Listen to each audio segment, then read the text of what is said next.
अस्सलाम वालेकुम डॉक्टर जायक। वालेकुम अस्सलाम। आपका नाम और आपका पेशा? My name is Yashma Sadgil and I am an actress. जी हाँ। Okay, I know the time is limited, but I really want to address your contribution in my journey.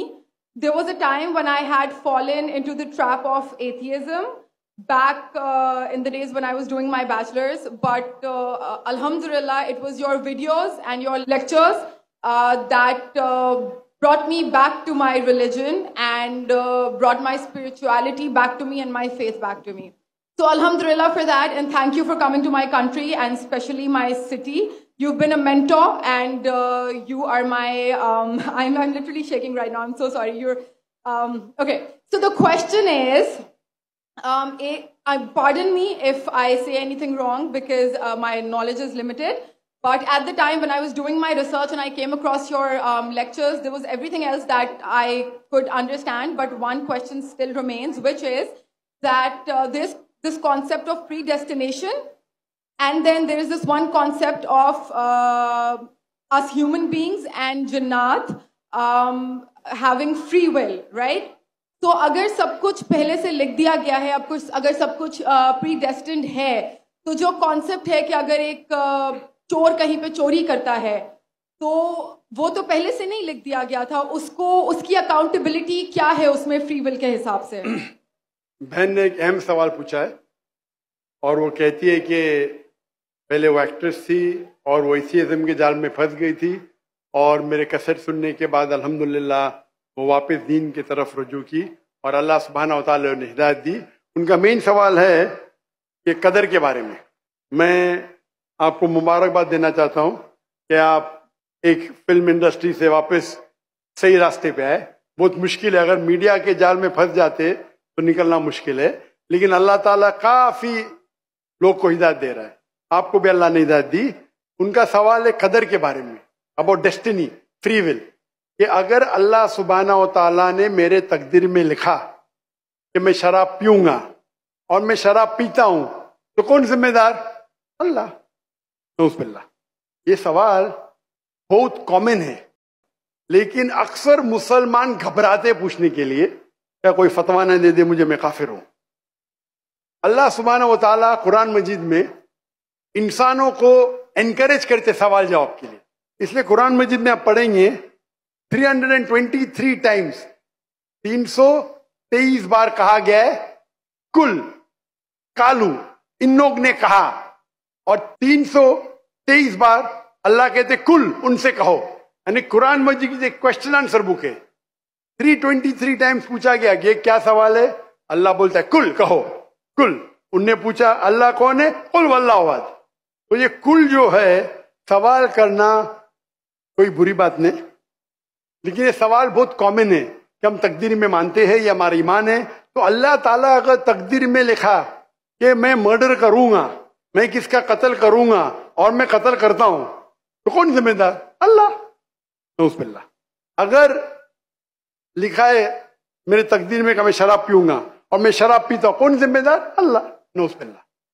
इसका जवाब यह है कि हमें समझना चाहिए तकदीर की क्या मानी है। और ये सवाल जब मैं दावती मैदान में तकरीबन 35 साल पहले शुरू किया, तो ये सवाल मुझे भी बहुत परेशान कर, किसने पूछा नहीं मुझे, अल्लाह की मदद है, अल्लाह की मदद है, जवाब मिलने के बाद ही लोग पूछते हैं।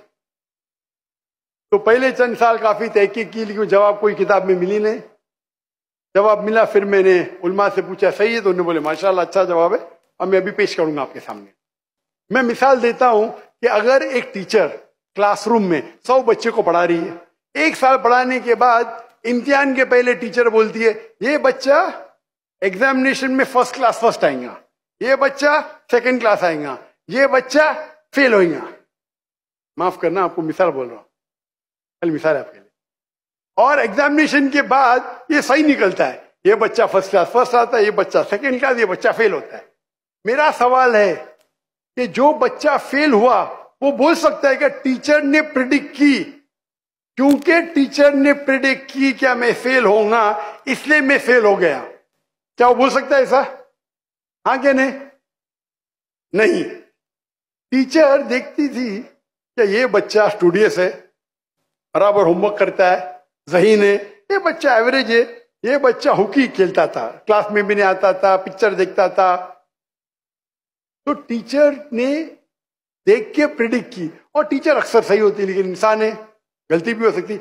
इसी तरीके से अल्लाह सुब्हानहू व तआला एक इंसान नहीं है, अल्लाह के पास इल्मे गैब है।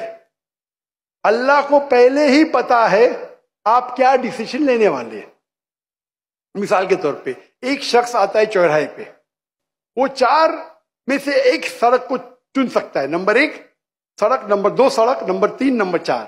वो चुनता है नंबर 2 सड़क। चॉइस किसकी?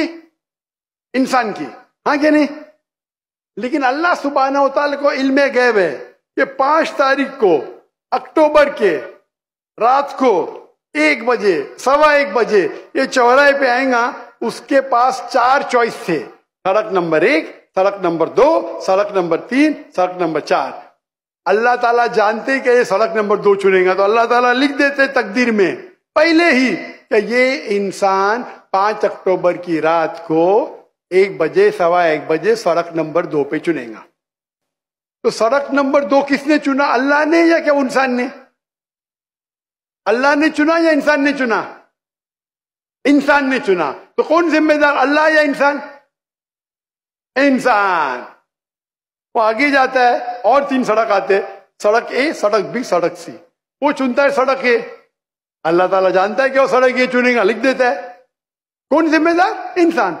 अल्लाह जानते हैं कि ग्रेजुएशन पास करने के बाद वो इंसान ईमानदारी से कमा सकता है या चीटिंग करके कमा सकता है।